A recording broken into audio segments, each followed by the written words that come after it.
Good evening and welcome to the City Council meeting for July the 20th, 2021. We will begin by asking the City Secretary to call the roll. Councilman De La Garza, I am present. Mayor-elect Bachnight, Here. Councilwoman Scott. Here. Councilman Young, Here. Councilman Lofgren, Here. and Mayor Pro Tem Solis. Here. Please join me for the Pledge of Allegiance and remain standing for a moment of silence. I pledge allegiance to the flag of the United States of America and to the republic for which it stands, one nation, under God, indivisible, with liberty and justice for all.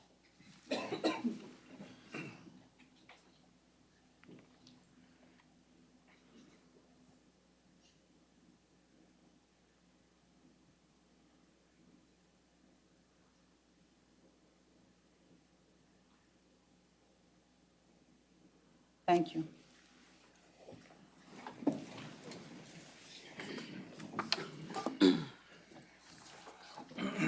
Sitting in the city chambers remains limited to allow for social distancing, and there are still many residents in our high-risk population.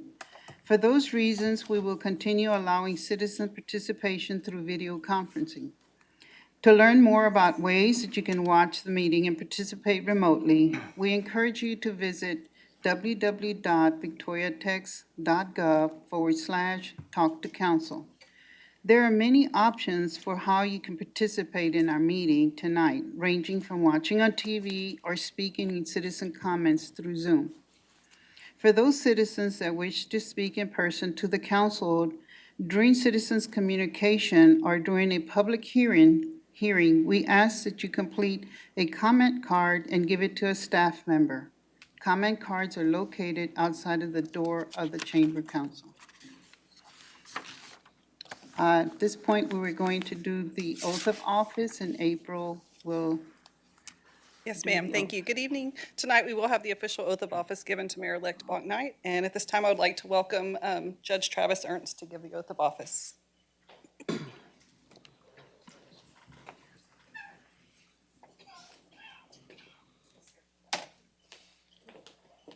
Oh, good.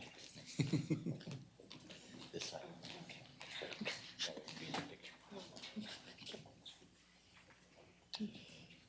I think your left hand goes on that and your right hand goes up, but that's good. If you would, raise your right hand and repeat after me. I state your name. I, Jeff Bachnight, Do solemnly swear do solemnly swear that I will faithfully execute the duties that I will faithfully execute the duties of the office of Mayor for the City of Victoria Mayor for the City of Victoria and the State of Texas, and the State of Texas, and will to the best of my ability and will to the best of my ability preserve, protect, and defend preserve, protect, and defend the Constitution and the laws of the United the States Constitution and the laws of the United States and of this state, and of this state, so help me God. so help me God.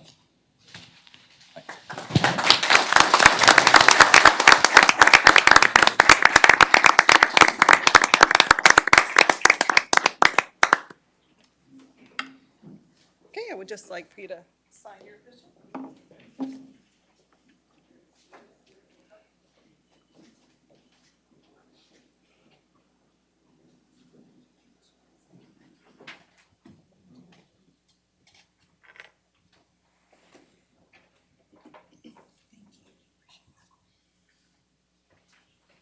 Okay, we have an additional presentation. In the absence of Jeannie Morrison, she has asked Mayor-elect Bachknight's daughters to present the flag to him, and I'm going to read the certificate. So it says, "This certifies that the Texas flag herewith is presented to the Honorable Jeff Bachnight by Representative Jeannie W. Morrison in honor of his swearing in as Mayor of the City of Victoria. The flag was flown over the capital of the sovereign state of Texas in witness thereof and pursuant to the authority vested in me. I hereunto set my hand and seal of the office at Austin, Texas, and is signed by Jeannie Morrison." Feel free to get in the picture if you like.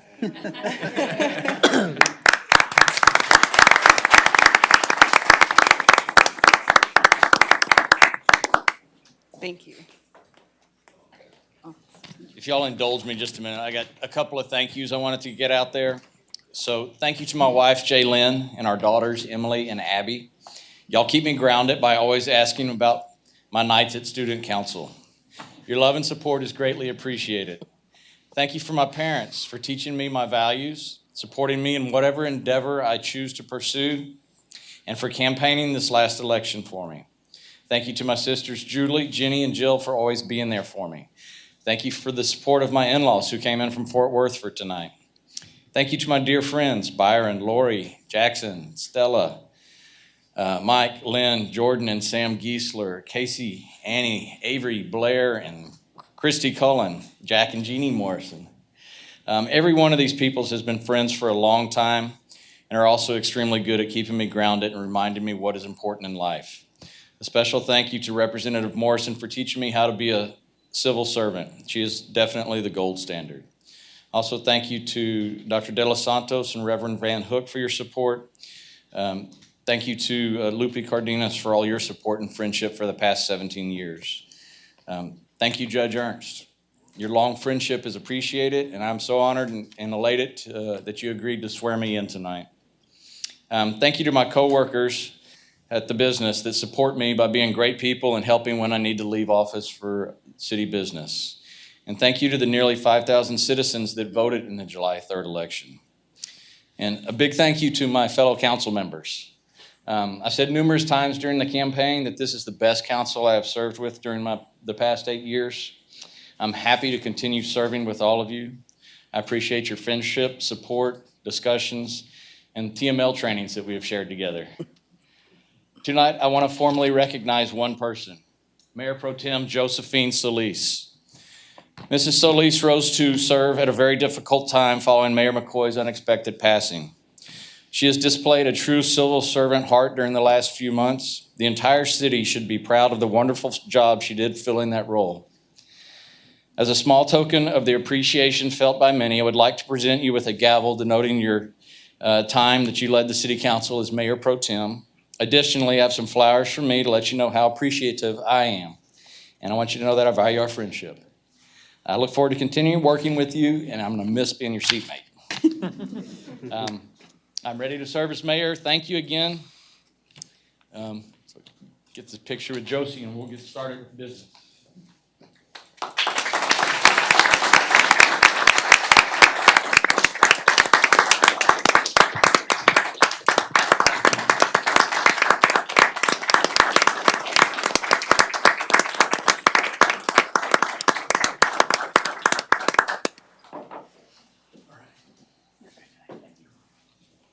I just want to say thank you, and it's been an honor to serve all this last 5 months. I just don't have words to thank everybody for the trust and, that they placed on me, and I'm hoping that I did everybody proud. Thank you.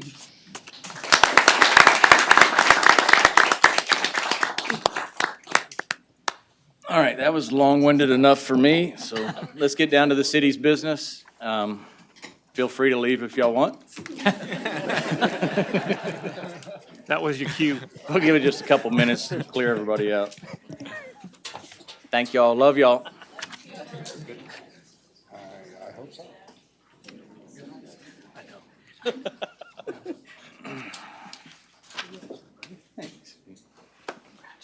Thank you. Everybody's going to go have dinner in your honor, right? Yes, everybody's going to have supper. Thank you, April. Appreciate that. Okay, we're going to start with announcements. Mr. Garza, do you have any announcements for us this evening? Good evening, Mayor Bachnight and council members. No formal announcements this evening. I just want to say that on behalf of city administration and over 630 employees that we have with the organization, we want to say congratulations, and we all look forward to working with you. Thank you. Appreciate that. Any public and employee recognition? No, sir. Okay. So are there any items from council?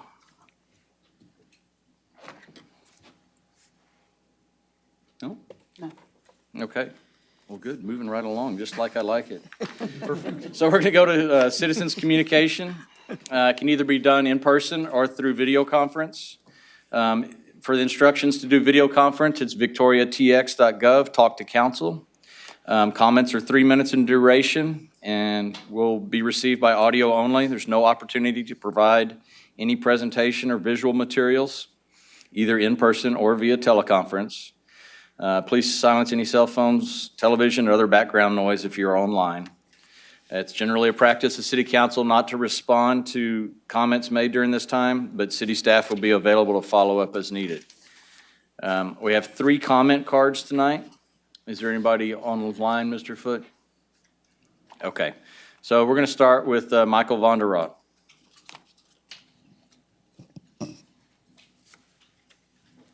Good evening, ladies and gentlemen, and congratulations on being mayor this time. Thank you. And I just wanted to thank Officer Kennemore.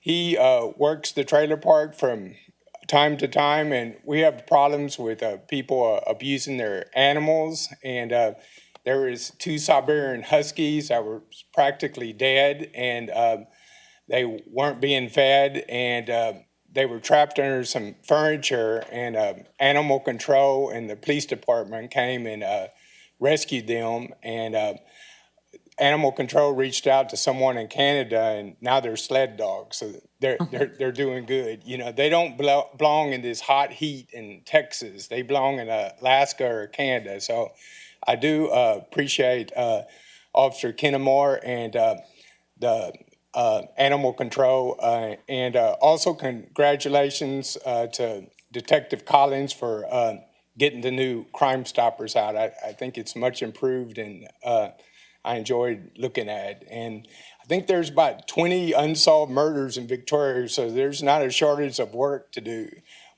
Congratulations again, Mr. Balknight. Thank you. Thank you, Mr. Vonderrock. Okay, and next up we have Dr. Starkey. Thank you. I wanted to briefly come up and speak about some of the money available on the American Rescue Plan Act. And I did fill out the thing online, but what I wanted to come to the council instead of talking to y'all individually, and I have less than 2 minutes and 42 seconds, but I just need about $10 million for what I want to do. So. We all do. Yeah. It's a minimal amount. No, this is in the tourism department. I had talked to somebody who had come into the clinic a couple of times, and where they work, they said they work at a water park not too far from here in the middle of nowhere. And I said, how many people do y'all see over there in the water park every day? How many people come in? And she said about 2,000 or 3,000, but some days it's more busy and we see about 5,000. We have about 5,000 guests, and I'm like, interesting. Well, how much do they charge to get in there? And she said $28, but some people get in a little cheaper, and so I'm like, 2,000 times $28, that's $56,000 a day. Of course, it's open from May to about October. And she said, well, we make money off concessions too, so it's not just that much. And they have an RV park that is very popular year-round. And I'm thinking, and she says, I hope none of this is confidential, what I'm saying. But anyway, they said, yeah, they're even thinking about opening one in Bay City. And I started thinking, why could the city of Victoria not do such a landmark signature project that we could bring 2,000 to 5,000 people a day into our town? We could have an RV park. It could have nice RV sites. It could have Indian teepees. It could have vintage trailers. And it's so funny when I started talking about this, and I've talked to some in the city administration and some on the council about this, but there seems to be interest in it. But, it's funny how often people from Victoria go to Splashway to spend their money. And what I would propose to you is, let's look at this. It's an expensive thing, but it could bring a whole lot of people to Victoria. It could put us on the map. If we put it in a visible place like along 59, people would be driving by and seeing the water park and the teepees and all the other stuff going on. And so what I would ask is if that's something y'all would consider is a tourism part of the ARPA, that we start a committee and look into it and see what we can do. Thank you. Thank you, Dr. Starkey. And our final citizen communications from Mr. Kenny Jones.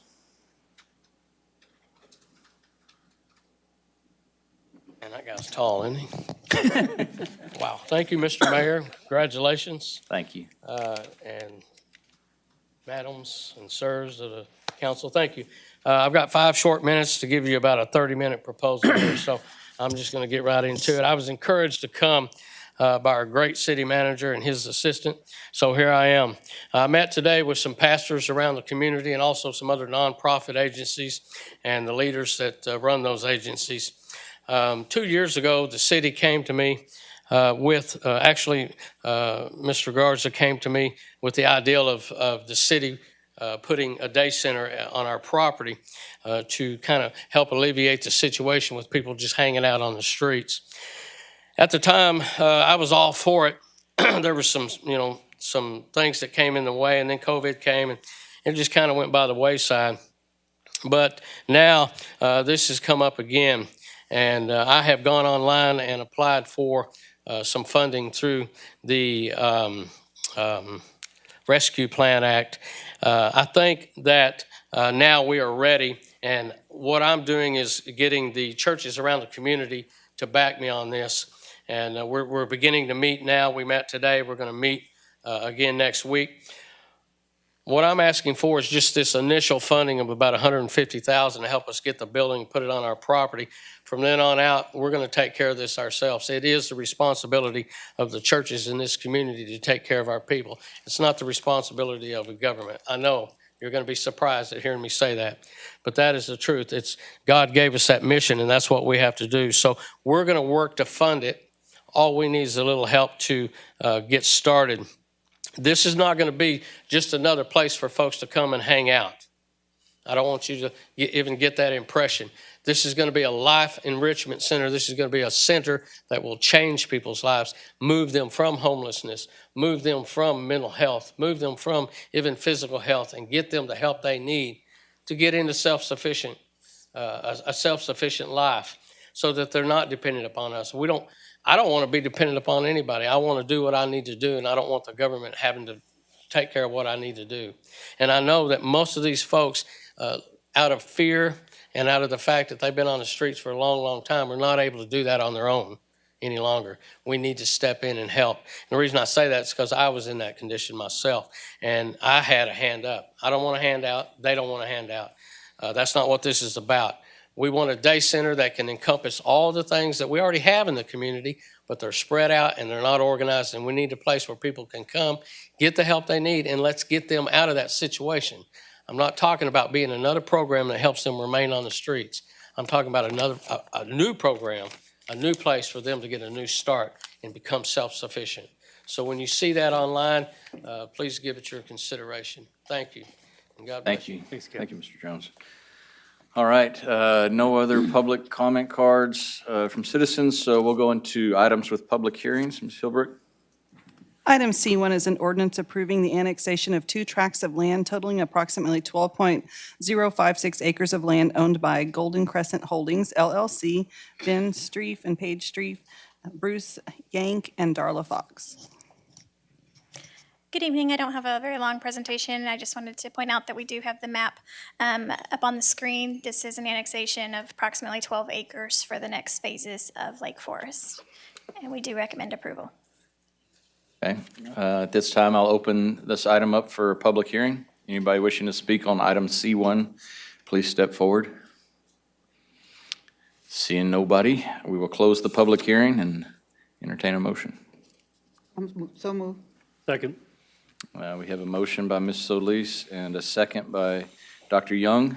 Is there any discussion on this item? No? Then I'll call the question. All those in favor, say aye. Aye. Those opposed, same sign. Thank you. Item C2 is a discussion and approval of an ordinance by the City Council of the City of Victoria, Texas, authorizing the issuance, sale, and delivery of City of Victoria, Texas Utility System Revenue Refunding Bond Series 2021, approving and authorizing an official statement and the distribution thereof, an escrow agreement and a paying agent registrar agreement, approving and authorizing all other instruments and procedures related thereto, delegating authority to the mayor or the city manager to select outstanding bonds to be refunded and approve all final terms of the bonds, declaring an emergency and providing for an immediate effective date. This item is on emergency reading tonight. Good evening, Mayor, Council. Other than Julie, I do have an hour and a half presentation for y'all. Figure you like that, won't you? We do No, have seriously, microphone real quick and control. simple. We have microphone control over here, right? No, it's right over here, Mayor. Now, as you recall, every time this past CIP program, one of the options in a strategy is to look for opportunities to refinance bonds and try to accommodate more projects down the road. And of course, we've done this every year and looking at with the help of Dusty with RBC. He's here to add some more information. I hope I don't take his thunder away. But basically what we're doing here is just going out to refinance a set of bonds. We're taking our Series 2012 utility revenue bond and a principal balance of about $4.2 million with a coupon average rate of 3.39%. And we're going to flip it over to finance with another bond and sell it in 2021 at a lower coupon rate, which is about 1.5%, which comes out to a present value savings about $321,000, which overall is about 7% present value saving, which we have a thumb mark that we like to do anything above 3 or above, nothing below that. Dusty's going to add some more information other than what I just said. Dusty, would you mind? Thank you, Gilbert.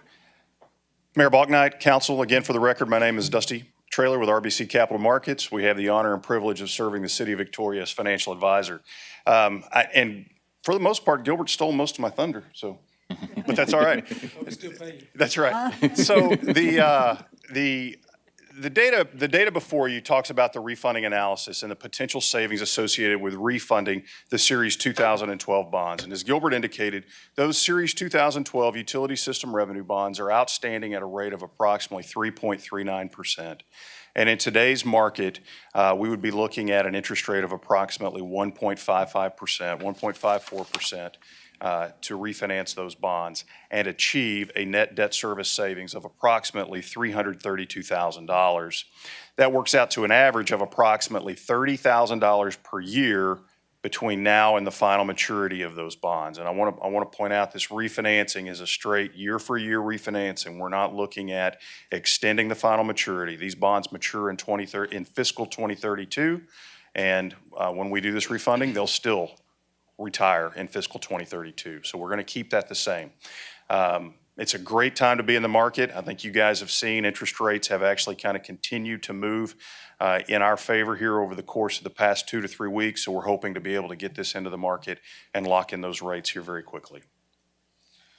Usually we do a higher type of refunding, but I'll take any nickel and dime. So $300,000 is still a good deal. Well, and that's part of this is these bonds are already outstanding at a pretty low rate. 3.39% on those outstanding bonds is already a nice rate. So, but it is nice to be able to take advantage of this. And this is something you guys as a council and your administration, you guys have always done a great job of jumping on these opportunities as they come up.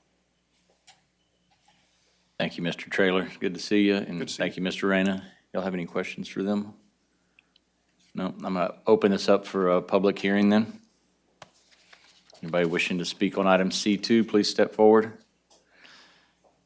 Mr. Gill, is it? No. Okay. All right, seeing no one step forward, we'll close the public hearing and it'll entertain a motion. Make a motion. Second. Okay, got a motion from Mr. De La Garza and second from Ms. Solis. Thank you, Mr. Reyna, for always bringing these forward to us and looking out for the taxpayers' money and saving us money. Appreciate it. All those in favor? Aye. Those opposed? Motion carries. On to the consent agenda. Okay. Item D1 is the adoption of the minutes of the July 6, 2021 City Council meeting. Item D2 is a resolution adopting the guidelines and criteria for tax abatements with the City of Victoria. I move we adopt the consent agenda. Second. Okay, thank you. We have a first by Mrs. Scott and a second by Dr. Young. All those in favor? Aye. Those opposed? Thank you. On to item E1. Item E1 is a resolution approving the third renewal of a contract with Yellowstone Landscaping for mowing in the amount of $394,957. Good evening, Mayor and members of the council. If you'll notice, I put a duck up there because it has been raining a lot. I'm going to go over it real quick. It's the renewal. It's a contract with Yellowstone Landscaping. This is their third and final year of the contract. The original contract was $331,985 in 2019. And in 2020, we added $15,072 to the contract. And we added 5 additional sites. And I won't go over those unless you have any questions.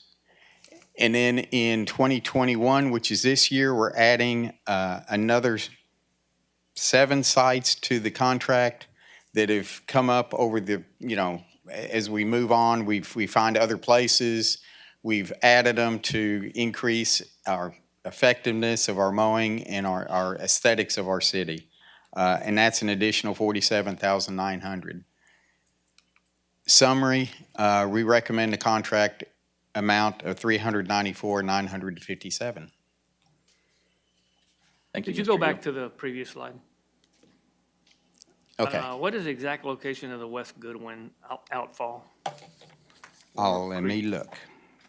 I actually brought those maps with 'Cause me. that would be in District 1. Let me see. Bear with me. He was too busy trying to find a good picture of a duck. I know, That he, I've got it. just missed reviewing the maps. I've got like 300 maps. Yeah, If we'll I talk could, after. We can talk after. yes, that'd be great. Ken, I do have a question. Going through the parking lot of Walmart the other day, I've noticed that outfall right there is very, very dirty. Who's doing that one? We get to those, and I'll get with our street department to clean those out. We do clean those periodically, the one in front of Walmart, and then the one that goes on, it goes all the way through the mall, so we do clean those out. Okay, because that one looks We'll pretty get bad. that on task. And I'll just put in, we also, in front of Target, that gets cleaned the last Wednesday of every month. Okay. Okay, appreciate it. One more question. There is an outfall in the Callis, Pleasant Green, all the way to Port Lavaca Highway. But that one that goes that way. Okay? What is the name of that one again? That one would be Jim Branch. Jim Branch. That one needs attention. Okay. I just drove by there. And a lot of them right now, I'll be honest, are really getting grown because of the rains, but I know they're ready to get them started as soon as we get this one approved tonight. And we completely understand. That's why the duck was there. That's why the duck is there. Duck. Could have put a mosquito up there. It would be bigger than the duck. This is off subject, but they did an amazing job with the mosquito control last week. They did. They went from really thick to gone. Yes, thank you all. Thank you very Okay. much. Entertain a motion for item E1. So move. Second. All right, we have a motion by Ms. Solis and a second by Mr. De La Garza. Any discussion? Hearing none, call the question. All those in favor? Aye. Aye. Those opposed? Motion carries. Item E2. Item E2 is an ordinance amending Chapters 5 and 9 of the Victoria City Code by adopting the 2021 International Building Code Series as amended. This item is on second and third reading. I believe we need to make a motion to amend due to the changes we discussed the last meeting. Can you hold off on that one first? I think Ms. Scott, or Ms. Solis has a Yes. different I motion. wanted to know if we could, or I'd like to request that we change this from a second and third reading to a second reading so we can look at the changes that are being proposed. And we have some questions. I have some questions, so. So we need a motion for that? Is that the motion you'd Yeah, like to I'd make? like to make a motion. That's, I second it. Okay. Any discussion? No? All those in favor? aye. Those opposed?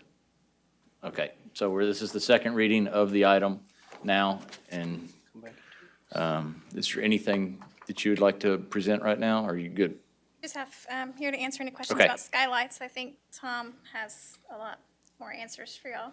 Okay. So the fire marshal discussed some changes of the last meeting, some amendments that we needed to make. Yes, those amendments, good evening, Mayor and City Council. Those are amendments that were discussed during the workshop last week Right. that are changes from the initial submittal on the first reading. So I'd like to recommend that we amend it to those changes. I second that.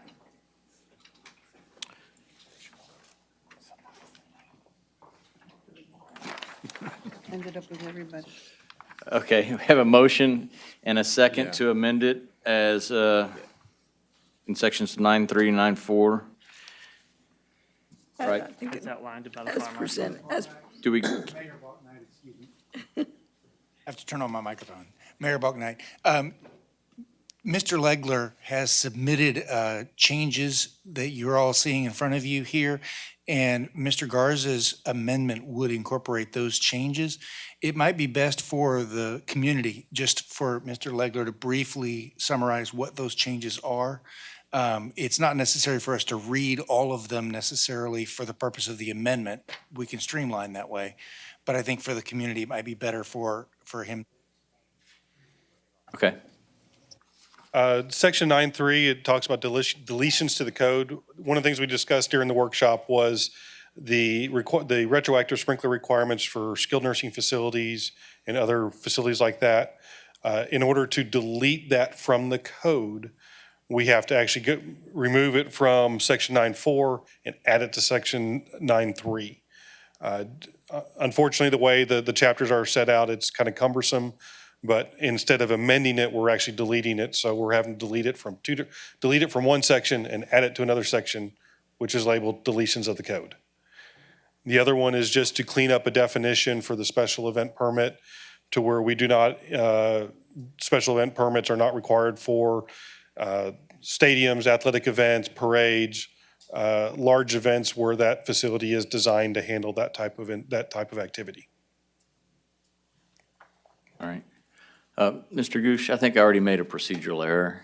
I don't have a motion to approve this on a second reading, so there's nothing to amend. That's correct.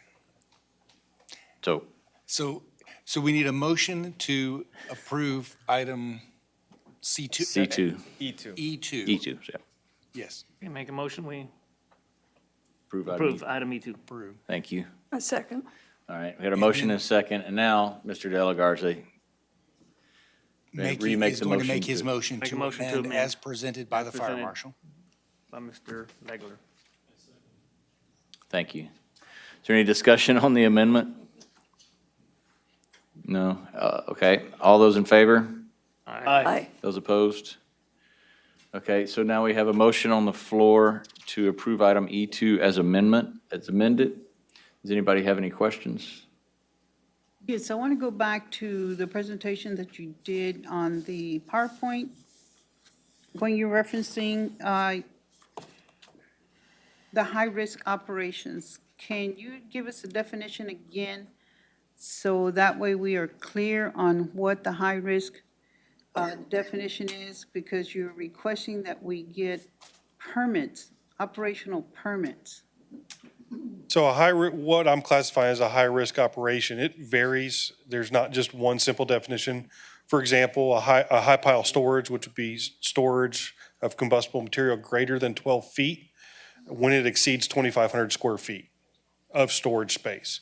So one or two shelves above 12 feet is not that much of does not require that. But as you expand into a high pile storage warehouse, flammable liquids would be another one. They are thresholds as where they stand as opposed to the type of liquid. So what would be considered high risk for, let's say, gasoline is lower than diesel because of the different hazards. So there's not one specific way of doing it. I do have information I can provide you as far as what those thresholds are for the different types of hazards. Okay, and then when we go to section 105.5.39, it reads that an operational permit is required to operate a bar, a nightclub, a drinking establishment, or similar businesses regarding to the status. without regard to the status with the Texas Alcoholic Beverage Commission. I don't understand how that is a high-risk operation. That is actually, we amended that in the actual fire code is actually places of assembly, which is even more broad, which includes houses of worship, which includes stadiums, movie theaters. So we narrowed it down to bars, nightclubs, taverns, and those type of establishments where with the high level of alcohol consumption, their ability to, the customer's ability to respond to and evacuate quickly can be limited and can be restrained. In addition, typically the lights are lower. It's just typically a more unsafe location.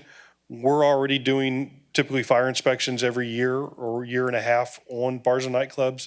This just provides us an ability to go through with their safety plans, their safety procedures. How is the staff going to respond in an emergency and verify that that's being done? Okay, and it also states that, is the permit revocable? Yes. Okay, so if they are in compliance, how soon would they get back their permit, or would they be able to open up again? Depending on what the violation is, and before we even revoke it, there are steps that we have, and we work with the customers and we work with the businesses to try to gain compliance through education. Just like our inspections now, we go through and then we maybe go back 4 or 5 times over a period of several months trying to gain compliance. Okay, As soon as the violation is corrected, if it even comes down to the point where we've suspended or revoked a permit, as soon as we gain compliance, we would reissue that permit. okay. And this operational permit is in addition to the letter of occupancy that all businesses have to have, correct? The occupant load certificates are issued to, I believe, all assembly occupancies. So it may not necessarily be in a high hazard warehouse. Okay, Is that correct? Yes. So occupant load certificates are strictly limited to assembly occupancies. But it would be in a bar or nightclub. Bar and nightclub, yes. okay, But for example, if we have a bar or nightclub that's operating and let's say they're using open flames there without a permit, we're not necessarily worried that they're over occupant load, but they are inducing an additional hazard that we need to address. okay. And who makes a decision to go ahead and close? Is that something that you do as when you go in there and inspect, or is it something, it's a process? What's the process? It will be a process just similar that our fire inspections are now. Okay, Again, we give them notice, and one of the sections of the fire code is the requirement that we have to give them notice, and we have to give them set timeframes to come into compliance. okay, So again, we are not looking to shut anybody down, okay, but if we don't gain compliance, just like being able to write a citation, just like being able to write a stop work order, this would just be another, for lack of a better term, tool in the toolbox if we have somebody that's not complying with us and refuses to comply with us. okay. In this section, you mentioned the word safety plans. Is that required now, a safety plan or an escape plan? They are required in the code, in the fire code. Yes, they are. Okay. So that's not an update, that's just a continuance. Right. Is this a new section of the code or just one that we're not deleting this time around? This is a section that has not, that traditionally, since we switched to the international codes in 2000, was deleted. So we're just not deleting these sections now. Okay. And what's this cost of an operational permit? There are no fees for the operational permit. No fees. Okay. So even if the state says they can sell alcohol, the state doesn't come and check out the actual building necessarily? That's correct. Okay. I think I understood from the workshop that a lot of this is so that you're aware of what's going on and can handle, if there's an emergency, you already have a better handle on what's inside or what's around than just driving, like just me driving up to the building and going, well, I don't know what it is. And that's a lot of the purpose of this and probably why there's no fee for it, because it's a benefit to us. That's correct. We want to capture the information in the permit application process. We want to capture that information and be able to provide it to our responders that may be responding there at 2 a.m. or at 4 a.m. or when normal business is not operating, or when they're at a high occupant load capacity. Thank you. Thank you for that clarification. Thank you. Any other questions or discussion? Mr. Bachnight, one item. Yes. Again, a procedural item. I think that Ms. Solis made her motion to split second and third reading before we went back and made the motion to approve. And so we probably, just for clarity's sake, should go ahead and put that back on the record as well by asking her to again make a motion to split second and third reading if she still desires to do so. Yes. Okay. I move that we change this from a second and third reading to a second reading and then do a third reading at the next council meeting. Thank you. I second it. All right, we got a motion and a second to split it as well. We have a motion that is amended, and we're all approved that. I So think we've got double motions to do everything that Yes. we're doing. I think we're covered. All right, well, if there's no other discussion, all those in favor say aye. Aye. Those opposed? Thank you. That concludes the city items from council discussion, and now we're on to city manager reports. Yes, sir. Good evening again. We do have two reports for you this evening. The first is an update from our Broadband Commission and through Derek Farrell. He's got a couple of entities he'd like to formally introduce you to. The last couple weeks have been pretty awesome 2 weeks for the Broadband Commission and Derek, and I want to thank Derek too for his effort in all of this. Over a year and a half ago, I went to his office and said, "Hey, we've got a broadband issue. We need to do something about it," and he didn't look back since. So here we are. So thanks. Thank you. On behalf of all of the citizens of the community, regardless of the result or what you just say, thank you. Well, thank you, and thank you all. That's kind of the first thing I want to make sure we mention is this was not just my work. This was a group of folks from around the community, our Broadband Commission group and stakeholders and every other public entity we can think of that volunteered their time, that volunteered their expertise, and we're grateful not only to have them, but also to have their willingness to participate, and all of yours, and for all of your support. I don't think anything that we did would have been possible, and we wouldn't have been as attractive a community if it weren't for what you and these other folks have put into this effort. So thank you all. And a year and a half ago, I did give you this this process. And let me tell you, in a year and a half, we've only done the top row. So if the press releases and all the excitement that you've seen so far have led you to believe we're done, we're not. We have a little farther to go. I know we've seen folks complaining because they can't sign up for Sparklight services right now. They're ready. But we're going to build it. So I'll tell you that we have Vanita Ram with Cobb Finley. She's here. She's going to talk a little bit about that middle row, that process where we engage in a partnership with Cobb Finley for the study. We do some due diligence. We do some homework. We understand the need. We're going to talk to you a little bit. This is going to be the first plug. I'll give you another one later. But we're going to talk to you a little bit about a public meeting tomorrow night at 5 p.m. at the community center. We're going to talk to you a little bit about a survey so far that's received, last time I checked, 680 responses. The interest and the response has been overwhelming. That's the process we're following with Cobb Finley. With Sparklight, we kind of jump down to the next row and go ahead and begin that provider engagement. We're going to be talking about how we help Sparklight in making sure they get through the process, through the channels, easier, faster, better. But we're also going to be talking to them about how we ensure quality of service, how we ensure that we remain a priority on their list, how we stay as connected to Sparklight as they are to us, and in the nature of a true partnership in that agreement. So that is the full process. We're going both directions. So while we've taken some time to do that first row, we are going to keep moving in two directions now. And so for that first direction, I'm going to ask Ms. Ram if she'll come up and talk to you a little bit about the Cobb Finley study.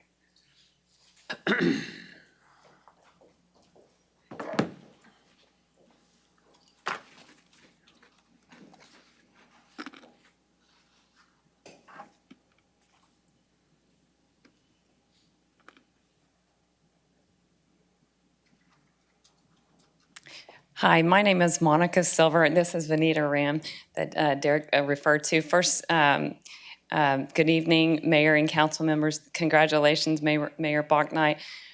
Cobb Finley, we're so excited to be a part of this broadband commissioning for the community. If I could just tell a little bit about Cobb Finley so you know who is helping you in this area on the engineering side. We first, I've been with Cobb Finley almost 30 years. Engineer, and my background, along with Vanita's, has been in the telecommunication and broadband side of the services, and we've been around for 41 years. So we're engineers and surveyors and right-of-way acquisition folks, and we're just excited to be here. You can see, just put a little bit together of our company so you can see that we have the resources to support the city in this effort. And then on the personal side, my parents actually live in this area and have a business in the city of Victoria.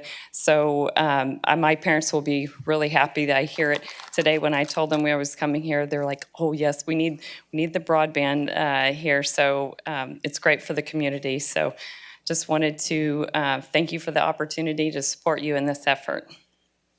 Thank you. I'll do this if you want. All right. Next slide, please. Thank you again. I am Vanita Ram, and I'm with Cobb Finley, and I lead the broadband service for our company. I'm going to get into what we are here for. Our plan during this feasibility studies phase is to engage every stakeholder possible, understand what we hear from the residents, and plan for a fiber network which will address all the challenges we have so far. And then based on a good business plan, which utilizes all the funding opportunities out there, we will go into the next phase, which would be the implementation phase. Right now, per the schedule, we are estimating that we'll have the feasibility study completed by end of August. And I think tentatively right now, we have plans to go over the findings of our feasibility study at the September 7th council meeting. Next. So one of the big things which we are looking into is where the challenges are with the adoption. We want to understand why the non-adopters are not subscribing for the broadband here on a map. And this is just FCC data, and it can be skewed sometime. But the darker the color gets, the lesser the broadband subscription is and the lesser the adoption is. And there could be several different reasons, like low-income communities, digital illiteracy, quality of the service being one of the big issues right now, what we are finding out through the survey, lack of options, and the current pricing. And I want to go into the next slide. This is the survey Derek just mentioned about. It just opened up a few days back, and it's exciting to see that we have more than 675 responses already. But just looking at these 4 summary slides we have put up, it's very clear that there is the quality of the connectivity in this area has been a challenge for some of the residents. The availability of the coverage availability is being a challenge, and also the internet pricing is being a challenge for some of the residents. I want to mention that the survey will be completed on the 28th of this month, and as soon as the survey is completed, the summary will be published on the city's broadband page.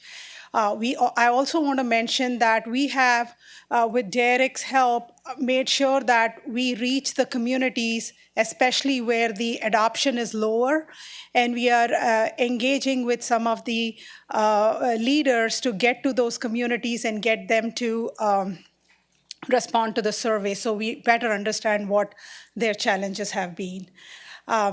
To touch base regarding the community impact, I mean, we all know this is why you all hired us, as to, especially post the pandemic, how important the broadband, good quality broadband service is.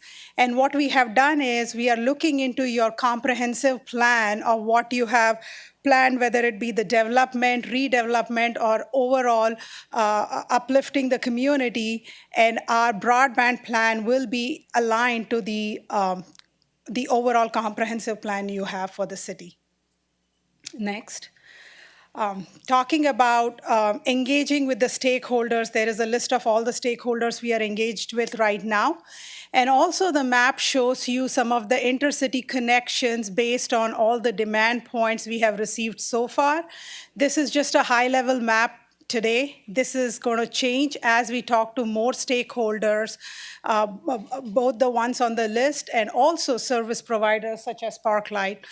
And in addition to this, we are also engaged with the county. We are going to find out what their demand points are and make sure that we have a holistic plan to connect all the demand points possible.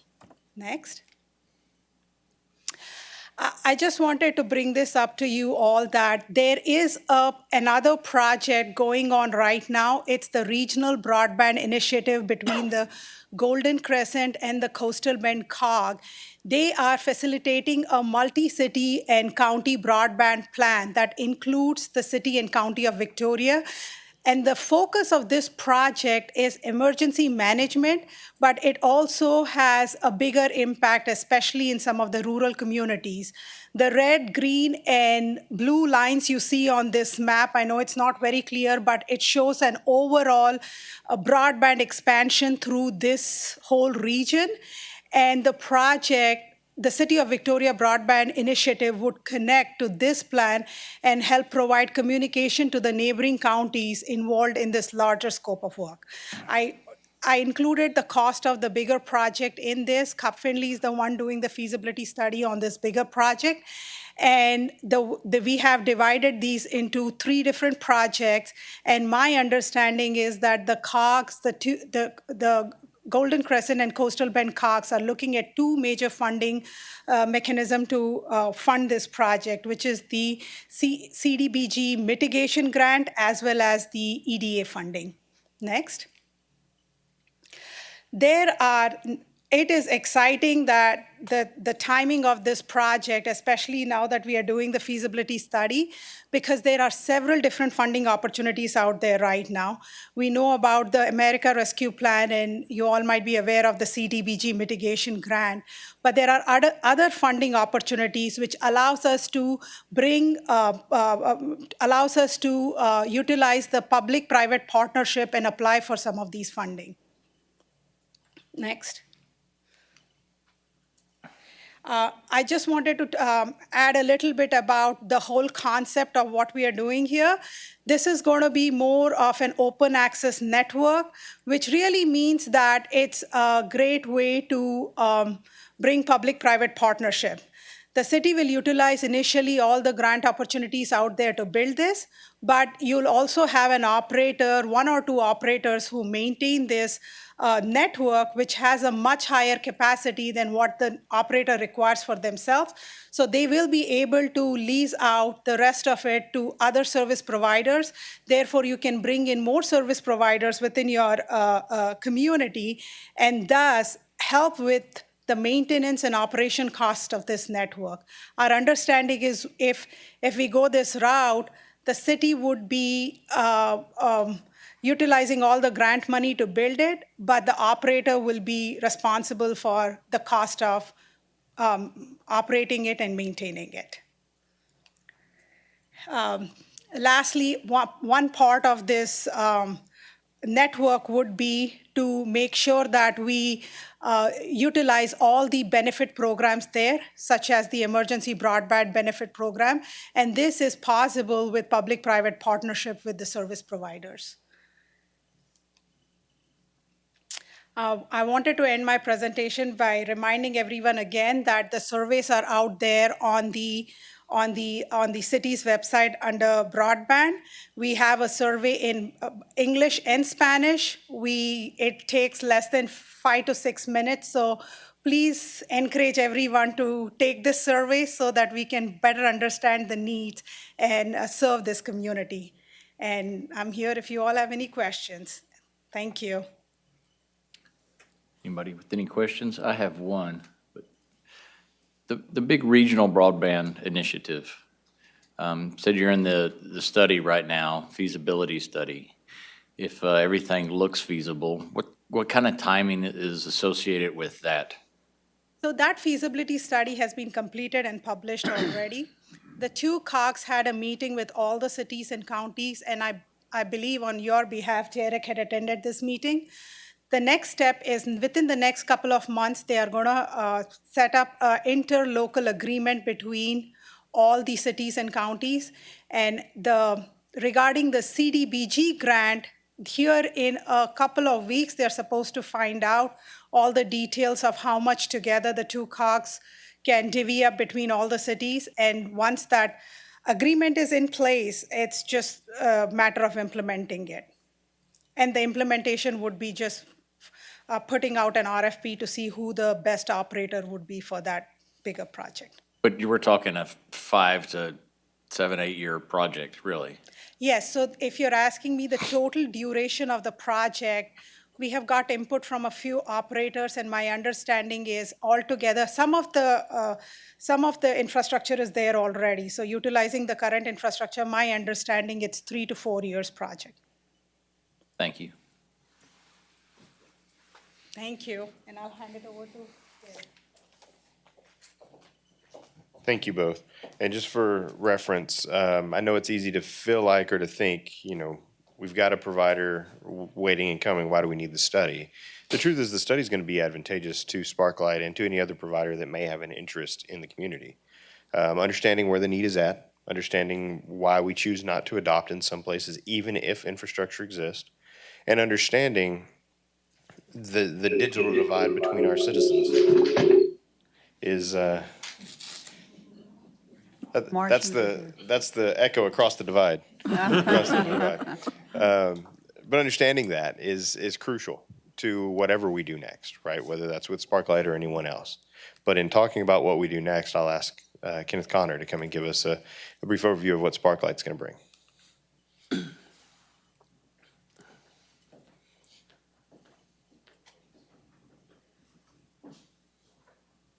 Mr. Mayor, council members, thank you very much. Mr. Mayor, years from now, I can look back and say I was there, right? It was nice to meet you this morning. I will try and go quickly through this. There's a lot of words, so you know it's a presentation. But I do want to go off script for a second. I think the Cobb-Finley study is going to be very important, and there's a couple reasons. When you talk about digital broadband, there's the long haul piece of it where you're building from Houston to San Antonio. There's the middle mile, so it may go from Houston to Victoria, not quite as long. And then there's the last mile, which is getting it to the home. That's what we're really talking about at Sparklight. We're getting it to the home.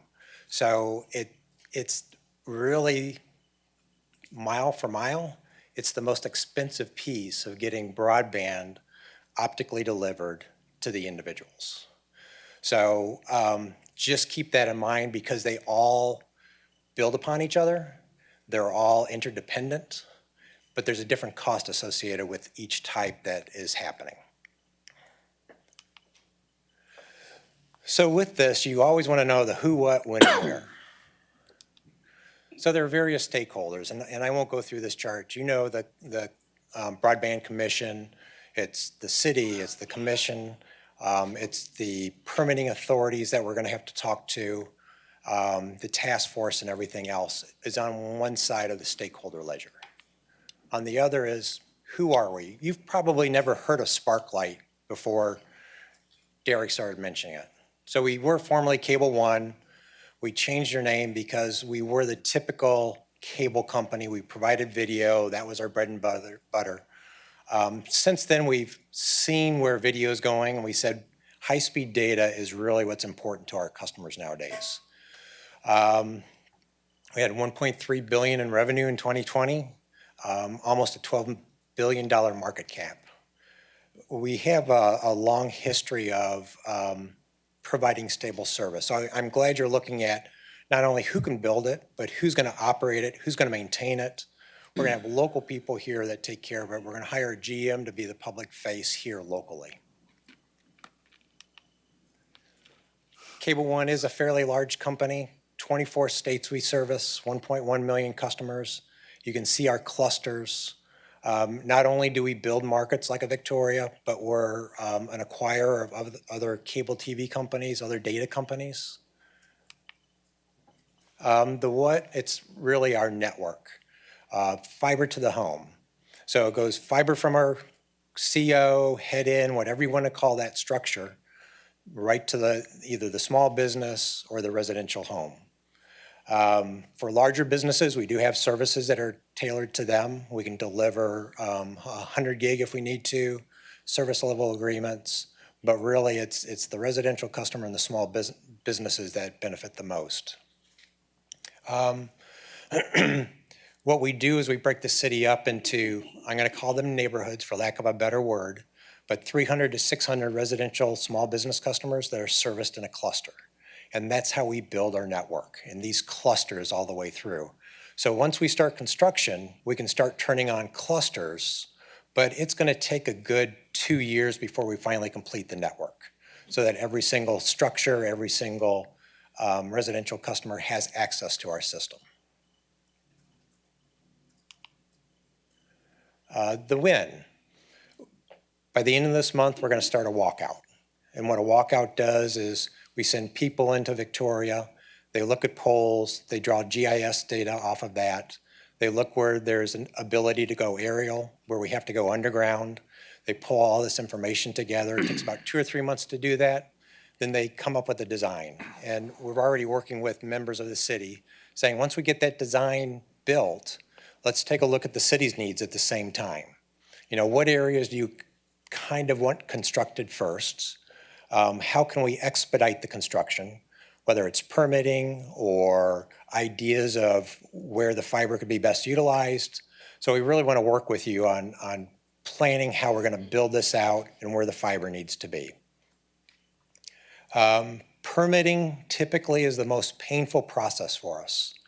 Whether it's, and I'm told here in Victoria, permitting is easy from the city standpoint, but the pole owners, TxDOT, railroad permits, they take a long time. It's an arduous process for us. If that is smooth, you know, right now we're targeting probably the end of June of 2023 to be complete. If that's smooth, it could knock off 6 to 9 months off of our construction. So the where. The way we looked at this, we said everything in the city limits we're going to touch. We didn't look outside the city limits. So we created a budget associated with that. If we have money left over, we'll certainly build to other locations. Just outside the city limits, if there's neighborhoods that are in the county versus the city, we'll definitely look at that opportunity. Important takeaways, it's fiber. It's not coax, it's not twisted copper, it's fiber. The nice thing about that, I won't call it future-proof, but you have the medium that if you change the electronics out on either end, you can increase that bandwidth. What we're going to be offering is symmetrical. So some providers are limiting the upstream now. Ours is going to be symmetrical, so if you buy 100 meg symmetrical, you get 100 meg up and 100 meg down.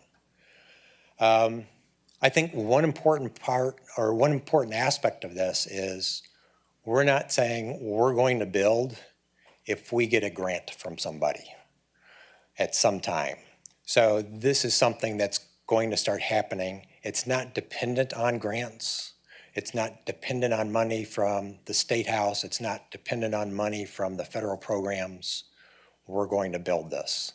So obviously you don't have to have that wait to get that grant funded. And if you're desiring multiple grants to fund the entire thing, you don't have to wait for everything to fall into place. Time and coverage is going to depend on permitting. We had a discussion today about downtown. How do we service downtown as tight as everything is? And so those are some of the aspects we have to work out on actually how we're going to do coverage everywhere. And like I said, June 2023 is what we're targeting. Hurricane comes in, it rains like it's been raining here. It always holds up construction. But we think given, you know, decent weather, decent opportunity, no issues with permitting, we can certainly get this done in 2 years. I just threw this on. This is an article about Altice reducing the cable internet upload speeds. No, you can't read that. Blew up the chart. There it is for you. It's published. Derek was kind enough to give me this. This is Consumer Reports. It shows Sparklight as number 4 on customer satisfaction of high-speed data. That's our traditional hybrid fiber coax. So like what you're used to with Suddenlink, we still rank number 4. You see where Suddenlink is, you see where AT&T is. I'm very proud of the fact that we're number 4 on that list. 2 questions you should probably be asking yourself, and I mentioned this today in another presentation, is why would we choose Victoria? What is it about Victoria that made us choose Victoria? There's a couple reasons. One is I was a longtime employee of Suddenlink before Altice purchased it. So I'm familiar with Victoria, Tyler, College Station, Bryan, West Texas. Victoria is a vibrant community. It's growing faster than the national average. It has great demographics. And we have other markets around here. Victoria would be a great regional hub for us to manage those other properties around here. We also take a look at the competition and we say, who is easy to compete against and who's difficult to compete against? Victoria stuck out. So that's why Victoria is on the table. We're talking to multiple communities, but the reception I got with Derek as I talked to him, he made it known that very open, very progressive on doing something like this. So that's why I'm in Victoria now talking to you. The other question you should be asking yourself is, why Sparklight? Why don't we get somebody else in here? I hear of Metronet, I hear of Vexus, I hear of this company, I hear of that company. Again, I think the difference is if you take a look at the longevity of what we've done as Cable One Sparklight, how many customers we have. We're here to build it, operate it, and maintain it for the long run, and that's what we do best. I actually think we maintain that customer, work with operations, getting them installed, taking care of them better than we construct. That's our bread and butter. But other than that, I'd be happy to answer any questions. I'm sure we'll be talking more, especially when the Cobb-Finley study comes out. But that's what we want to do for Victoria. I have a question. Yes. You already service some people in Victoria. Small businesses, yes. Are you going to open it up to homes soon? Oh, that's this whole intent is to open it up, be ubiquitous to both residential and small business. What's the time frame for opening it? It's the 2 years. It's June 2023. So you wouldn't open part of it up?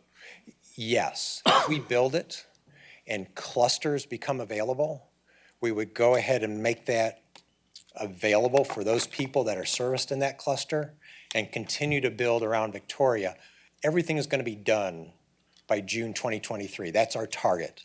But in 9 months, will we have a cluster ready to turn up for residential and small business? Absolutely. Well, 9, 12 months in that neighborhood, depending on permits. So we'll start operating as soon as a cluster is ready to handle it.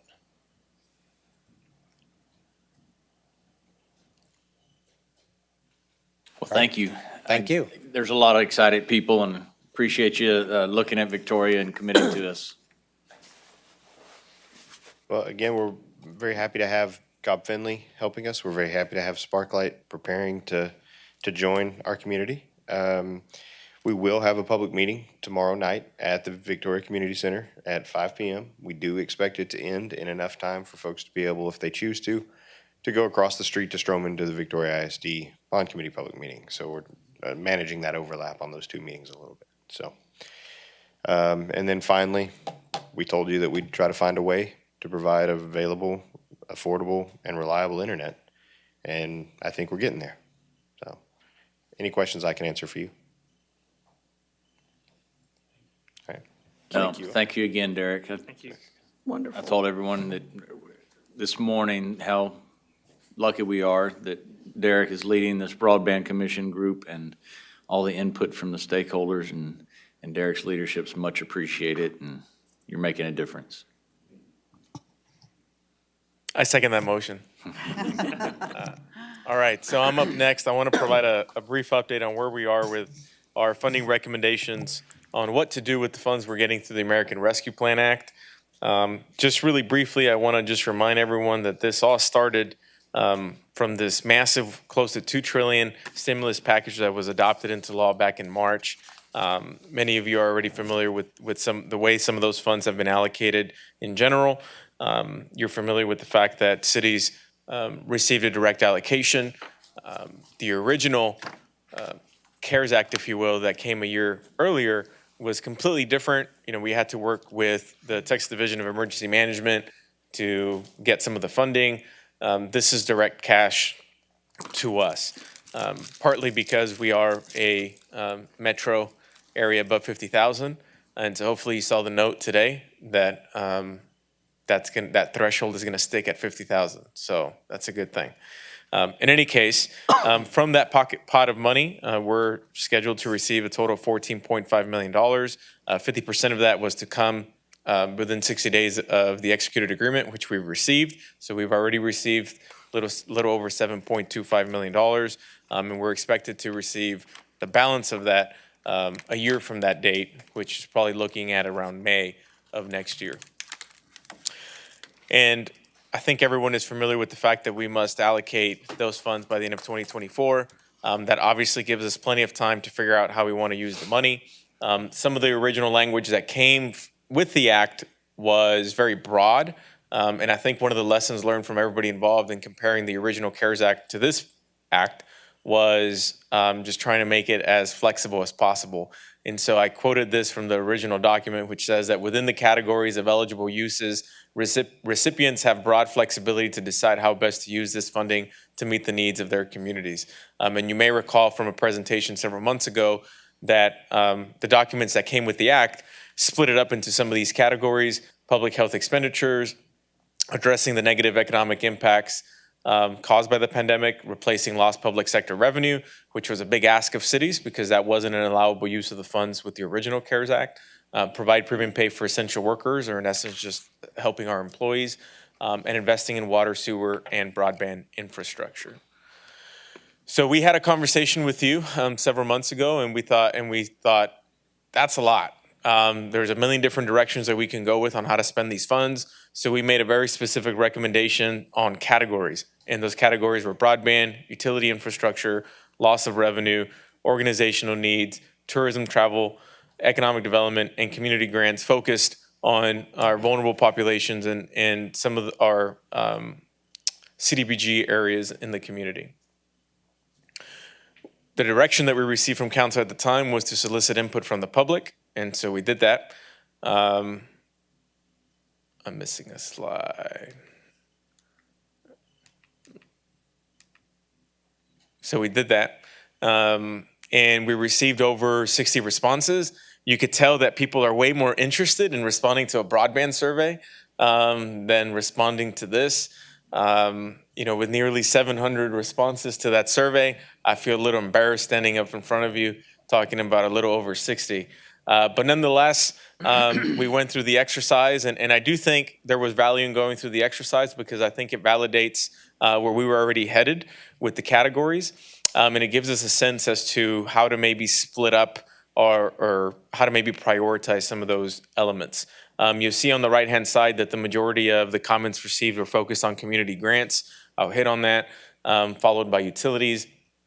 Not much focus on broadband and economic development, but obviously based on the close to 700 responses through the broadband survey, this is obviously not truly reflective of what everybody's feelings are. But nonetheless, it was a good exercise to go through.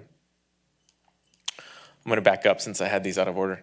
I want to take them one category at a time and talk about recommendations versus items that need further looking into. I think we're at a point where we can start allocating some of the funds, especially since we already have $7.25 million. But we also have time to do a little more homework on how to spend the rest of it. And so I'll take one at a time. Loss of revenue, we've discussed this before. The trial budget that we proposed to you in June already accounted for us incorporating this $3 million. And I do plan at the August 3rd meeting when I formally propose the budget for fiscal year 22 same. The difference here is that now we want to show you more specifics behind it. And so here you can see how we've divided that up. This is specifically just for fiscal year 20. You may recall from the verbiage from the loss of revenue legislation that it's to recuperate where we were in 2019. And now in 2021, we're practically already recovered from where we were. So the bulk of this is strictly just for the loss of revenue, so to speak, experienced during fiscal year 20. One of the elements too that I want to briefly hit on is the $1.5 million for organizational needs. And I'll take these one at a time. The one that, in my opinion, is the most important, at least from my perspective, is the employee wellness piece. I think it's easy for us to think that the pandemic is behind us, but the reality is that we're still right in the middle of it. And so as an example, this shows our hospitalization rate in our community. And so you could see how it's beginning to increase. I can also tell you that even just the impact on our employees, we're beginning to see an increase as well. And we're beginning to see a positive correlation with our positive cases of employees that don't have vaccination. And so the data that we have internally is showing that if you have the vaccine, we're not seeing those positive cases. But in any case, we're still dealing with it, is my point. And so what we'd like to do is to allocate $500,000 out of the 1.5 for an employee wellness bucket, if you will, where we would like to do HSA contributions to our employees so that they have the funds to be able to mitigate and manage any health expenses in general, but obviously predominantly COVID. I can also tell you that we are beginning to see an increase in hospitalizations, even of our own employees, consistent with the increase in hospitalizations that the community is seeing as well. One of the things that we do for our employees is that we also facilitate covering the cost of testing, because for us, obviously, it's important that our employees are at work because all of our employees are critical and essential. And so some of that funding originally came from the CARES Act from over a year ago, but we want to continue being able to provide that in order to have a safe environment for our employees. So we'd like to use some money for that. We also, as I mentioned, we have the data now to be able to back up the fact that if you're vaccinated, we're just not seeing the numbers compared to those that aren't vaccinated. We are not currently entertaining a requirement for our employees to receive the vaccine, but we are thinking creatively on how we can highly encourage our employees to receive the vaccine, and we would like some funds to be able to help with that effort. The next bucket that we want to tap into or categorize is technology. A lot of this can be categorized as trying to make it easy to work from home. And so, for example, one of the elements is upgrading of time clocks. So this is the technology that employees use to check in, or clock in, I should say. And so having a better system where folks can do it, remotely from home, computer, et cetera. We already have those technologies, but we need to upgrade that a little bit. We also want to do a work order system. You may recall this from James' IT presentation during the June budget workshops, where he talked about the fact that we have 5 different systems that really don't talk to each other. And so it makes it very inefficient for us to operate and provide great customer service in general. But it also makes it difficult for the residents to be able to communicate with us and report different elements. And so we'd like to take advantage of the opportunity to fund that effort out of these funds. With facility enhancements, you've heard me talk plenty about our need to enhance our facilities, regardless of being in a pandemic. And so we'd like to also take advantage of an opportunity to utilize some of these funds to help contribute to the expense of a facility master plan that many of you know we've planned on doing anyway. But we do want to incorporate an element to that facility master plan that's centered around making our workspaces as safe as possible, socially distanced, and taking certain things into account that perhaps maybe before we just weren't taken into account. Things like permanent, barriers between employees and the public. That's actually what we would like to use some of the money for already, like workspace enhancements. Perfect example, utility billing operation. If you walk in, they don't have any permanent glass structure, kind of like the city secretary's office has. They have literally dangling from the ceiling, a plastic, and it's not very professional looking. And so we'd like to make some of those upgrades throughout. We've also qualified in there the fact that our lift stations is a facility of some kind, and it is an internal need for us, and we've brought it up before, that we could do better at having generator power available for our lift stations. It would be very expensive and probably not appropriate to permanently install generators at every single lift station, but we do want to have the ability to have a mobile generator to be able to move around when needed, depending on just what's going on. We sometimes are dependent on, only one that we have, or dependent on, companies like Ashford or other disaster recovery companies that we have deals with in order to do that. We're also this is a recommendation that came from Mayor Bachnight. We're also exploring partnerships with local businesses, because many businesses have generators or lights or anything like that. And so when we have instances that may not necessarily necessitate triggering the Ashford contract, there could be local partners that we can go to as well at predetermined rates and the whole works, and Daryl's spearheading that effort. In any case, we want to allocate $425,000 for facility enhancements. Lastly, we want to allocate $175,000 for grants administration. This is to hire 2 grant specialists who would work directly under Katie, our grants administrator. And these folks would help us not only apply for grant opportunities that stem from the same act, but also administer future grants. And I'll hit on what those future grants might look like here in a second. But we also want to train our staff and have technical support associated with it. And so that's the $175,000. And again, all in all, this totals $1.5 million. Yes, sir. Dispatch radio upgrade, you sort of skipped over that, or right? Oh, not my intention. So the radios that are currently at dispatch need upgrading. And so we want to take advantage of improving the communication that they have with public safety personnel. And so we've included that. Okay, so moving on.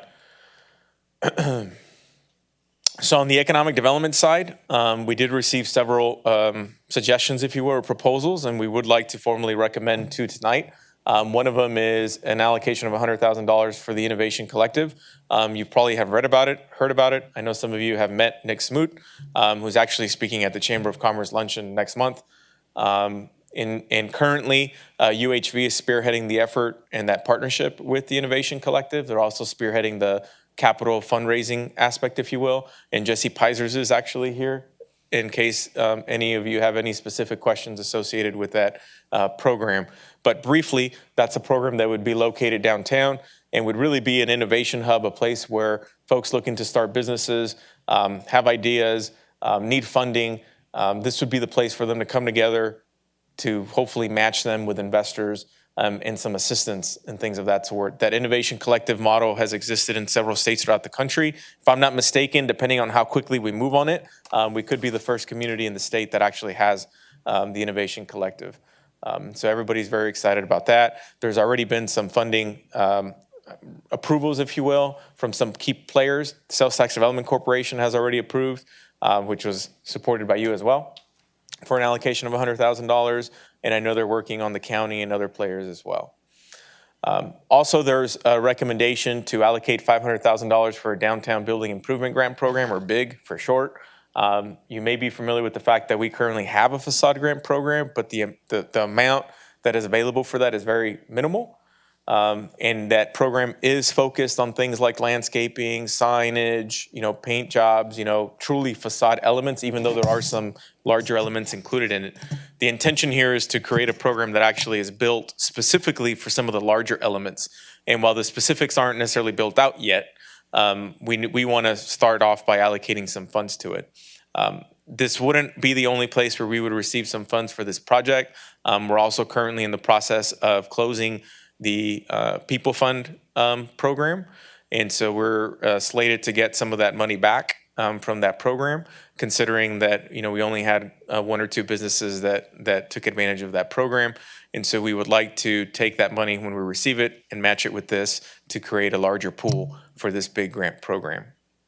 Some other suggestions that were submitted that need further review are associated with small business assistance.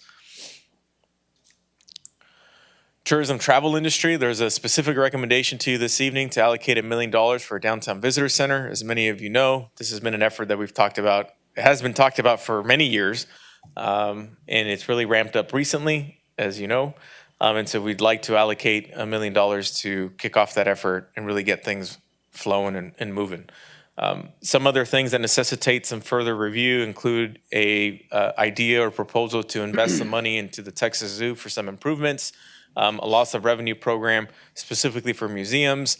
That model would be very similar to ours. You know, we recovered some funds for us in comparison to 2019, and there are some museums that lost out on either entrance or fundraisers, and so they'd like for us to consider establishing a program for them.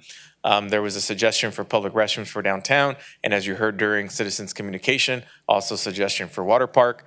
I might add there were actually several recommendations for water parks, some being more realistic than others. There was a submittal for a water park recommending that we only need $14,000 for that water park, ranging to, you know, a more realistic $10 million figure, as was alluded to earlier. And this is part of the reason why a lot of these elements need further review, because oftentimes the funding or the budget that was submitted, you know, we need to really look at that, confirm, does it make sense? Is it legit? Is it not? You know, there's just work to be done there. On the utility side, we would like to make a very specific recommendation to fund a couple of one study and one preliminary engineering assessment. One of them is associated with our SCADA system. You may recall from when we provided an overview of when we lost water pressure back in February, that one of the, I don't want to call it issues, but one of the observations made by staff is that we have a very old SCADA system for a water plant. It's the same SCADA system from when the plant was built over 20 years ago. And so we know that we need to upgrade that SCADA system. What we don't know is how much it's going to cost. And so we would like to do some of that preliminary work sooner rather than later, so that then we can come back and really have some good detail information on that. We'd also like to study a inflow and infiltration study. I know I've spoken to all of you about this and the fact that we simply just have some infiltration into our sewer system from rainwater, and so we need to find those areas and address those just to keep the system flowing and not having to shut anything down. There's no way for us to know what we need to fix until we go through a formal study. We know those are not cheap, and so we think these funds are a great resource or source of funds to be able to do that study. Other elements that need further review are the off-channel reservoir interconnect project. I think council's familiar with the fact that currently our off-channel reservoirs are not connected and necessitate a manual process to be able to pump water from one to the other. There's also been some feedback about just in general having a more resilient distribution system. And then also the ASR wells, which has been a priority for the city. Historically, it's been a priority in terms of funding through the Sales Tax Development Corporation, but there's potential interest at looking more into that through this source of funds as well. But again, tonight we're only recommending that $650,000 for this category. Broadband, as you heard, it's a lot of money. For now, we'd like to formally recommend the $100,000, which covers the study that's currently underway, and also for technical assistance that we're currently and have been receiving from Connected Nation, and we plan to continue to receive from Connected Nation as they help be a good advisor for us throughout the process. The other comments that were submitted to, related to broadband were literally all having to do with need additional providers, better customer service, but I bet those 700 responses will have way better data than the 4 that we got for broadband. Community grants, all of this needs further review. This is a list of some of the entities that submitted ideas and proposals. You heard Captain Kenny Jones during Citizens Communication talk about their idea, but there are others. I won't go into the details of this other than convey that they need further review to confirm the needs, confirm amounts. It would make sense for us to take a holistic approach to this, since many of these entities are also eligible for CDBG funds. And so we want to make sure that we take a holistic approach. And so we really just need some time to look into that further. But clearly, a lot of interest in community grants. There was also some miscellaneous items that were submitted, some of which are actually associated with organizational or facility needs for us, centered around library improvements. I think somebody got the Friends of the Library to get together and have a meeting to submit suggestions, which is great. But some of those include the enhancing of the curbside operations, since we do have that program. Many of you have also been familiar of this idea of having a patio that faces Main Street and also double as an entrance to Main Street, and also an idea of extending services to the north side. There was also some submittals about having a better trail network for cyclists and pedestrians. And as you heard, I think last council meeting, or maybe 2 council meetings ago during citizens communication, there was also a proposal related to solar panels and solar energy and that project.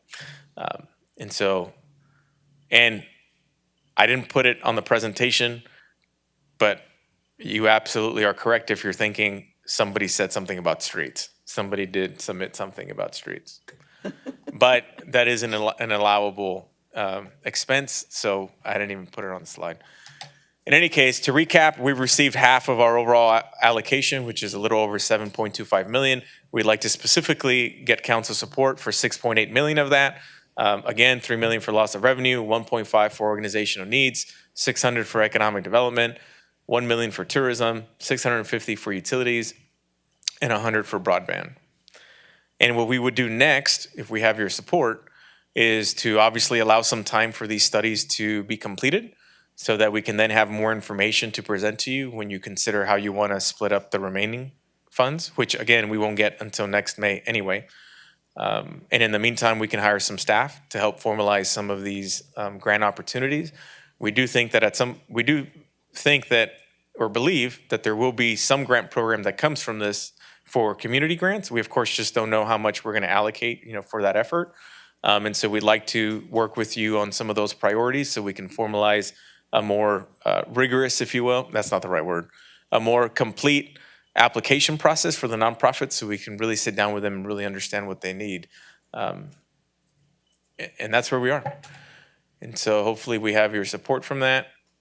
And I'm happy to answer any questions you might have. You want me to go back to something? Yeah, go back to the slide that has each thing, that one, yeah. The tourism one, you want $1 million. That's for the visitor center. But you'll look for EDA grants for a tourism center before you would spend $1 million.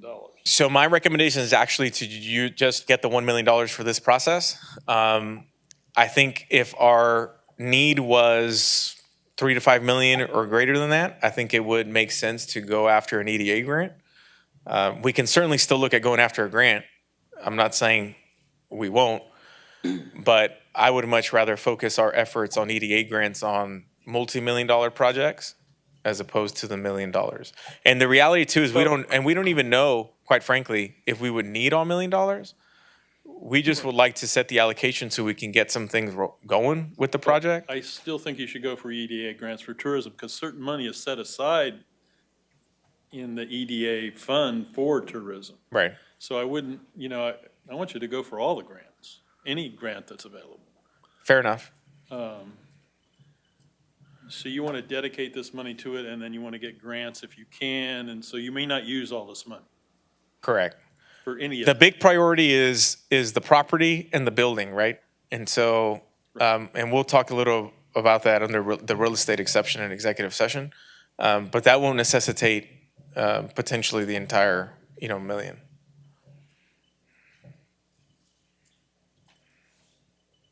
When are all of the master plans going to come forward? When will they be complete? You're talking about the ones that are ongoing right now, right? Yeah, downtown, parks, everything that we're going through, drainage. So September, October timeframe. Okay. I just see us spending money, but not having an idea what those plans say. And I'm just a little bit fearful about putting money aside when we may have other priorities that present themselves. Right. And we miss that opportunity because we've kind of concreted it over here. So just a little, everything that you presented is great, but I'm just a little apprehensive when we put in a plan, a process of getting these plans. Right. Let's get the plans. Makes perfect sense. So let's talk through the plans really briefly, right? Drainage master plan. Can't use this money for drainage improvements. We have the Parks master plan coming up. We could probably use some of the money for some outdoor activities, maybe. We can't use any of this for drainage. Correct. So they allow you to use it for storm sewer. But it depends how you word it, right? I mean, the bulk of our needs, and we'll find out when we present, or you'll find out when we present you the drainage master plan. But a lot of it has to do with open ditches and things of that sort, which aren't pipes. Some of the elements with storm sewer, storm sewer is not storm water. And so the verbiage in the act is storm sewer, not storm water, and there's a difference. Is there really though? I mean, in what I've read so far, there is a difference. I do know that there is some further guidance that's coming out in the next month or two that might, clarify that. But as it stands, we're not approaching it as I guess as broad in terms of the eligibility for that currently. The downtown master plan will obviously hit on some tourism related items. I can tell you right now, based on the meeting that we had yesterday with the Tourism Advisory Board, who saw a first draft of it, in essence, that, there is a recommendation in there for that entrance to the library off of Main Street. There is, the recommendation for a standalone visitor center, things that we're already incorporating into this. But that's why we're only recommending a commitment for a little shy of 7 million, so that council still have the balance to be able to have a conversation about. So I'm a little bit, I want to say, I keep looking at this money as transformational and making a big pop difference.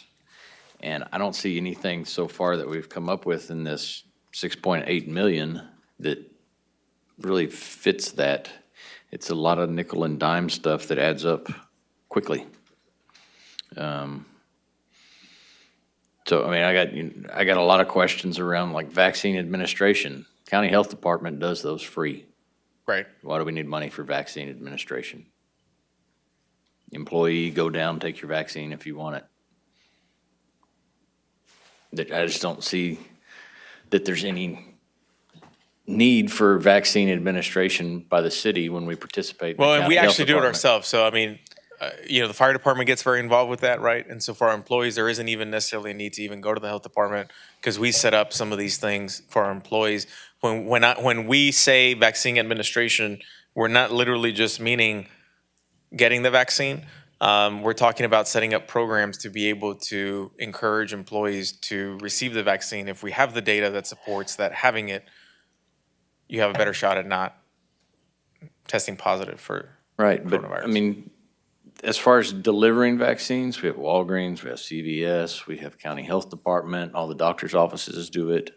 I don't think HEB, I just don't see us administering it. And if people haven't noticed the data on vaccines at this point, I don't know that we need a program for.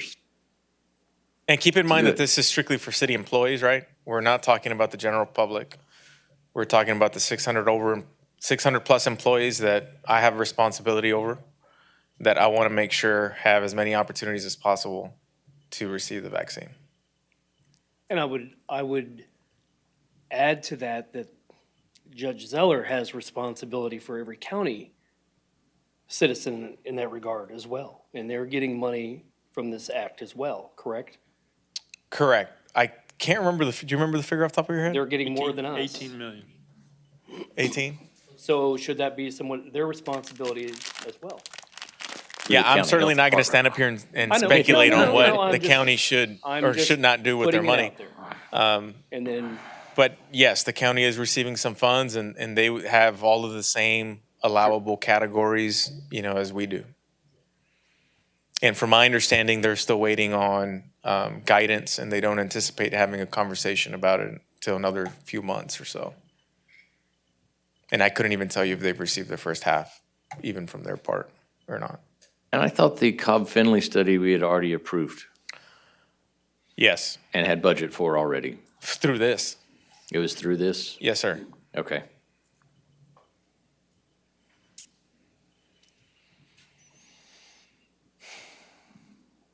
Well, there's a zillion ways to slice it up, but Right. I mean, we have so many needs, and, you know, I agree with you about things being transformational, but you kind of have to get to a point where you're maintaining or taking advantage of some of the things that we can do, and some of them are small, and so I am in favor of that.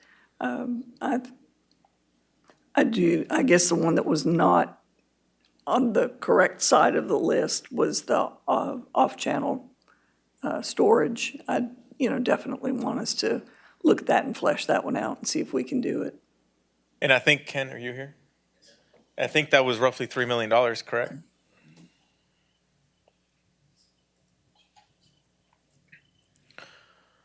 Well, at the end of the day, these are obviously funds that council ultimately would like to support, or your support on how we spend them. It would be helpful for us as staff, and it doesn't have to be tonight, but just in general, it would be helpful for us as staff to really start getting a good sense of, you know, what elements you're supportive of, which ones you aren't. Part of the reason why some of these are brought forward tonight are because, say, for example, the $3 million loss of revenue, right? That's incorporated into the trial budget that we proposed in June. If council's still undecided on whether that $3 million should go into the budget or not, I need to know that, because I'm proposing the budget on August 3rd.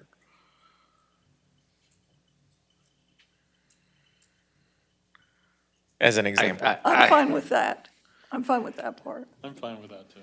I'm okay with that as well, the 3 million. I'm okay with it too. And the broadband's already been spent. Yep. Fine with the Yeah. broadband. I'm fine with the utilities. The utility thing needs to be done. The two studies, or two the studies one need- pre-engineering Yes. and the one assessment? Yes, what was the infiltration Flow and infiltration study. and the That was other under 150? organizational. The other was the pre-engineering for SCADA. Yes, that's right. Excuse me. To me, that's really important. Yeah, and I gather that, you know, you have questions about, you know, the tourism and using that funds, and that's, you know, we could put that one, you know, and put up on the chalkboard and continue talking about that one if you like. And I don't have a problem with the organizational needs. It's the economic development and the tourism one, especially the tourism. I don't mind setting the money aside, but I think everything should be searched out to get money from another source, so we have that 1 million for something else. Okay, so your recommendation is to kind of put to the side economic development and tourism, put aside that $1.6 million for further review? The other 5 are great. And I'm a little hung up on some of the organizational needs. Okay. Is there, here's an approach. Can you pull Is- organizational needs Yeah, up? because there may be quite a bit of it that we can agree on. While I get to it, one of the things that could be helpful is coming up with an amount, right? So if council is supportive of organizational needs, but 1.5 million is too much, maybe $1 million's better, and then just give staff an opportunity to weed it down to get it to the 1 million. See, like dispatch radio upgrade, why didn't we already have that in the budget, or we just couldn't squeeze it in this time? We're trying to spread some of our expenses out. I couldn't tell you if that one was in the trial budget or not. I'm sorry? Half was being paid with 911 grant, and the other half is this. Okay, I don't know if you heard that, but Gilbert said that half of that project is being paid for through a grant, and we were proposing paying for half of it out of here. If we could easily pull that one out, that was roughly 60,000? 40,000. 40,000. But some of these look like normal order of business items, such as upgrading of time clocks. Yeah. And that's what I'm trying to, in my opinion, steer away from, normal order of business items Okay, understood. being lumped into this. The lift station generator, putting some type of transfer switch and getting a generator so that we could hook up wherever, yeah, that's something we need for resiliency. I guess I'm, So we can, I'm sorry, ma'am. I guess I also look at this, though, we don't have that many things that we have a time limit on, that we have to spend this money. And if we spend this money on these things that, yes, we need to do just in the normal course of things, we take away the time crunch of, there are things that we need to do anyway, so we spend the money, we take away the time crunch of having to spend this money. We leave the money in the budget, which can be, I mean, it's just buckets of money. I don't know if that made any sense to anybody. Well, and like I said, we can reduce the amount, go through another scrub of the items to take out some of the elements that, are coming across as normal business, and then just represent it. Well, I want the grant specialists. I mean, we should be after grant money. There's a lot of money out there, and we should be trying to get every penny we can get. Yeah, there's a whole bunch out there, and I agree with you right now. We need it. It's not a full-time position. It's going to be it's full-time, but it's not permanent. If I had to pick in terms of, what are things that we need, I guess, direction on sooner rather than later, that would be helpful, right? Because we want to be as prepared as possible for grant opportunities, so we want to move on that quickly.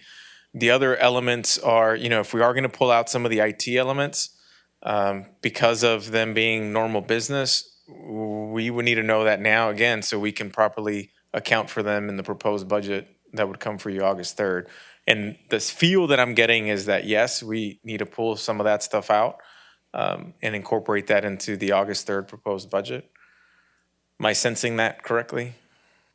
I would like to see that. Yeah. Okay. I would do. But I'm not, I don't want to say that negative. I don't have a problem with the HSA contribution part of the employee wellness. I don't know how other people feel. I think that's a good idea. If I wanted to keep them in, I would pick the HSA contribution, the, probably the asset management out of those three. The lift station generator and the grant specialist for sure. The others we can work, that would be my preference if I was to pick one. One from each bucket? One from each bucket, yes. I don't know how everybody else feels, if they want to pick one or two, but yeah, definitely those. I mean, don't shop those out. Right. I think that facility master plan is important too. It's like one from column A and one from column B. I would pick a couple of them from a couple columns, but because I agree with the rest of what you said. Well, and while some of these may not appear to be transformational, I mean, some of these can lead to that, right? Especially the studies. They can lead to eventually having a conversation about some of those transformational elements that I think everybody's looking for. If council does want to focus on transformational project, at some point, it would be worthwhile having a conversation about what that even means to each of you. Because if we're having a discussion about how to spend these funds now, it's going to be even more of a discussion when we get to the community grants and we have more details. And so it would be helpful going into those meetings with the nonprofit partners, if council can get on the same page with, okay, how are we defining transformational so that some of those smaller projects or ideas that were submitted by nonprofits that maybe don't meet that threshold, well, then we just won't, waste time meeting with them and scrubbing those numbers if they don't meet the transformational threshold that you want to set. Just something to think about. The only study that you have in here is the facility master plan? For the organizational needs, yes. And at that, it's not even funding the whole thing. We simply, again, are trying to think creatively on how we can, quite frankly, achieve our objectives that we've laid out. And one of them was to go through the facility master plan, which we do plan to bring to council soon.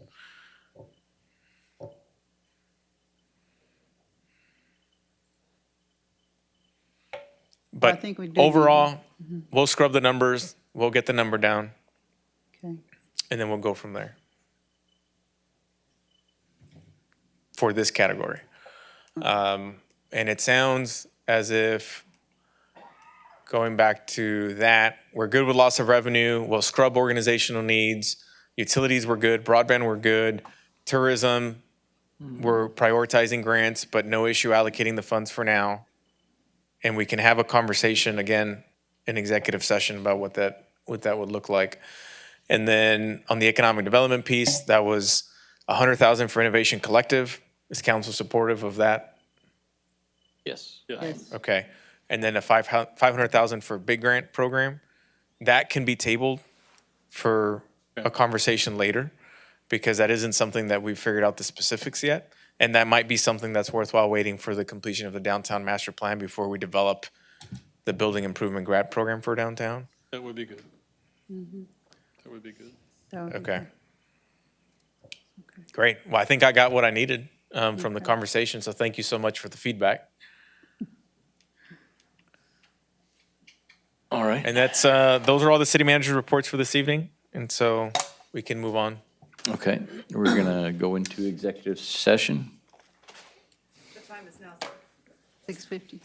Sorry. The time is now 6:50, and the city council will move into executive session, or recess to executive session under Texas Government Code 551.087 to discuss or deliberate the offer to a financial or other incentive to a business prospect that the city council seeks to have, locate, stay, or expand in or near the territory of the city of Victoria, and with which the city of Victoria is conducting economic development negotiations. And under Texas Government Code 551.072 to deliberate the purchase, exchange, lease, or value of real property interest due to the fact that deliberation in an open meeting would have a detrimental effect on the position of the city in negotiations with a third party. Thank you. Would anybody like a Yeah. 5 to 7 minute recess? Okay. Yeah. 5 to 7 minute recess and we'll reconvene.